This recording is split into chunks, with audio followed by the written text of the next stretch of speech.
Class 9। आज हमारा chapter है चैप्टर नंबर 5। टॉपिक नंबर है 5.32 वेपर प्रेशर। वेपर्स किसको कहते हैं? जो वेपर्स होता है लिक्विड जो बहरात बनकर उड़ जाते हैं, बहरात को हम क्या कहते हैं? वेपर्स। और प्रेशर क्या होता है? ऐसी फोर्स जो किसी चीज़ पे एग्जर्ट करती है वो क्या कहलाती है? Pressure.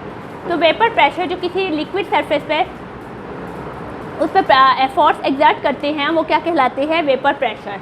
The pressure exerted by vapours of a liquid at equilibrium state the liquid at particular temperature is called vapor pressure of liquid। ऐसा प्रेशर जो कि वेपर किसी लिक्विड की सतह पर डालते हैं at particular temperature is called vapour pressure of liquid. The equilibrium state equilibrium बयान करता है when the rate of vaporisation and rate of condensation is equal but in opposite direction. Vapour pressure में क्या होता है? रेट ऑफ वेपराइजेशन और rate of condensation एक दूसरे के क्या होती है? इक्वल होती है बट इन ऑपोजिट डायरेक्शन।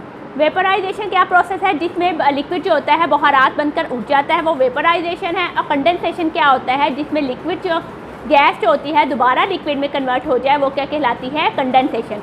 आप देखें लिक्विड जो है वो किस में कन्वर्ट हो रहे हैं? वेपर्स। ये क्या कहलाएगा? वेपराइजेशन।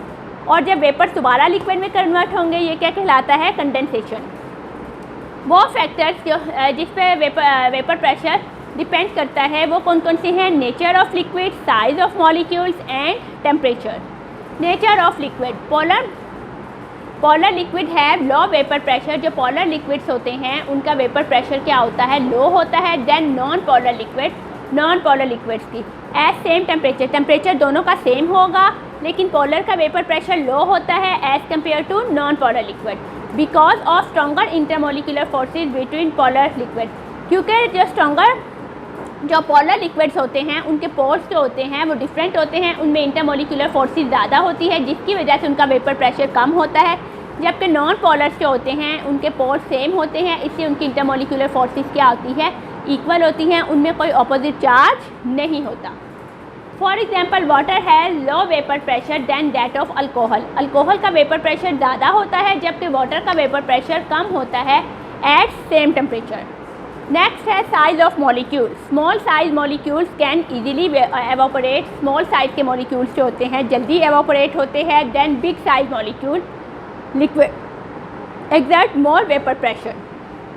हेक्सेन जिसका फार्मूला है C6H14 है small size molecule as compare to decane जिसका फार्मूला है C10H22। हेक्सेन जो है एवापोरेट रैपिडली क्योंकि इसका साइज स्मॉल है जिसकी वजह से इजीली एवापोरेट हो जाता है। जबकि जो वेपर प्रेशर ऑफ डिकेन है उसका लो है क्योंकि उसका साइज क्या है? बड़ा है। नेक्स्ट एंड लास्ट है temperature. At high temperature vapour pressure is high temperature पर वेपर प्रेशर ज़्यादा होता है then at low temperature. At elevated temperature बहुत ज़्यादा हाई जो टेम्परेचर होता है उसको क्या कहा जाता है? Elevated temperature. The kinetic energy of molecule increase. क्या मॉलिक्यूल्स के दरमियान जो काइनेटिक एनर्जी होती है वो इंक्रीज़ हो जाती है, वाइब्रेशन उनकी बढ़ जाती है जिसकी वजह से इनके दरमियान जो इंटरमोलिकुलर फोर्सेज होती हैं वो वीक हो जाती हैं enough to enable then to evaporate and exert pressure. जब इनकी इंटरमोलिकुलर फोर्सेज वीक हो जाती हैं तो वो क्या होते हैं? मूव करना शुरू हो जाते हैं जिसकी वजह से वो वेपराइज जल्दी होते हैं और उनका प्रेशर जो होता है वो जल्दी बढ़ जाता है। ठीक है, समझ आ गए स्टूडेंट? ये भी आपका लॉन्ग पॉइंट ऑफ व्यू से मोस्ट इंपॉर्टेंट टॉपिक है और ये आपने अच्छी तरह याद करना है।